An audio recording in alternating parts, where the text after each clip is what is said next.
Now, as we have discussed the notation A is congruent to B mod M, right? So now we will discuss the different interpretations of A is congruent to B mod M. So for this, let us take an statement, right? So we have 5 is 3, 5 is congruent to 3 mod 2, right? 5 is congruent to 3 mod 2. This is our first interpretation. As we are dealing with mod 2, that means these two numbers 5 and 3 both are same things. So how exactly this will work? So look at this number line, place this number 3 right here, and go ahead and place this number 5 right here, right? Now we are dealing with mod 2. This means how many values this will take. That means how many values this will take. Mod 2 will take only 2 values, the acceptable values for the mod 2. Therefore the acceptable values for the mod 2 are 0 and 1, right? In case of mod 3, suppose in case of mod 3 the expectable values are only 0, 1 and 2, then expectable values of mod 4 are 0, 1, 2 and 3, right? So the expectable values of mod is always starts from 0 and ends with the value 1 less than this number, right? So if here is 4, so we end at 3, if here is 3 we end at 2, and if here is 2, so we end at 1. So right, so we are dealing with mod 2, so our expectable values of 0 and 1, right? So how we apply this value on the number line, right? We starts with 0, we starts with this 0, place this 0 here, then next this one here, move ahead, the next number is 2, but the expected values are 0 and 1 only, so again we place this here is 0, next 1, 0, 1, 0 and 1 and so on, right? So we have these two numbers 5 and 3, right? So for 3 we have 1 and for 5 we have also 1, right? So this means when we are dealing with mod 2, 5 and 3 both have values equal to 1. That means these values are equivalent when we are dealing with mod 2. So this is our the first interpretation of A is congruent to B mod M, right? Now let us take second interpretation. Given that A is congruent to B mod M, that means integers A and B, right? These two integers A and B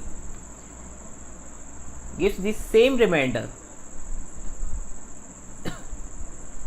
A and B, these integers A and B gives the same remainder when we divide these two integers by this positive integer m, right? When we divide these integers by m, right? For example, since when we divide 3 by 5 we have the remainder equal to 3, and when we divide 8 by 5 we also have the remainder 3, right? That means these two numbers 3 and 8 gives the same remainder when we divide it when we divide by 5 these two numbers, right? So we can write this as 3 is congruent to 8 mod 5, right? Because 3 and 8 gives the same remainder when we divide these two numbers by 5, right?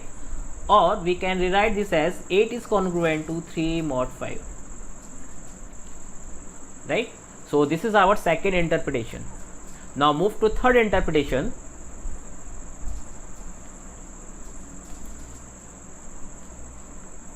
If we have A is congruent to B mod M, that means M always divides A minus B, right?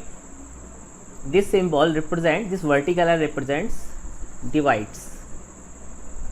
So if A is congruent to B mod M, that means m always divides a minus b. This is our third interpretation. Let us take an example. As 5 minus 2 is divisible by 3, right? That means we can rewrite this as 5 is congruent to 2 mod 3, because 3 divides 5 minus 2. So this is our third interpretation. Now move to next, fourth interpretation. If we have a is congruent to b mod m, so this means a minus b is divisible by m, right? This means a minus b is divisible by m. That means a minus b is the integral multiple of m.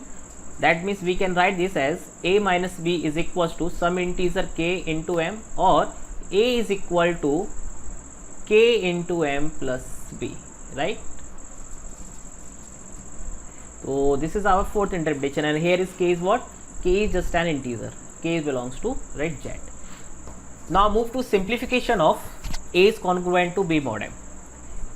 What this means? Simplification of a is congruent to b mod m. What does this means? Let us take an example. If we have 15 is congruent to 8 mod 7. First check this statement is mathematically true. So if 7 divides 15 minus 8, that means this statement is true. Obvious, 7 divides 15 minus 3, that means this statement is true. So 15 is congruent to 8 mod 7. So how can I simplify this statement, right? Clearly, so we can write this 8 as 7 cross 1 plus 1, because we are dealing with 7. So I rewrite this 8 as a multiple of 7 plus some number. That means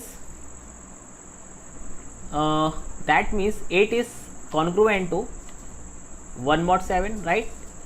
Obvious, 8 is, if this condition satisfy, 8 is equals to 7 cross 1 plus 1. That means we can rewrite this as 8 is congruent to 1 mod 7, and we have 15 is congruent to 8 mod 7. That means we have from, let us suppose this is 1 and this is 2. So from 1 and 2 we have 15 is congruent to 8 is congruent to 1 mod 7, right? Or simply we can rewrite this 15 is congruent to 1 mod 7.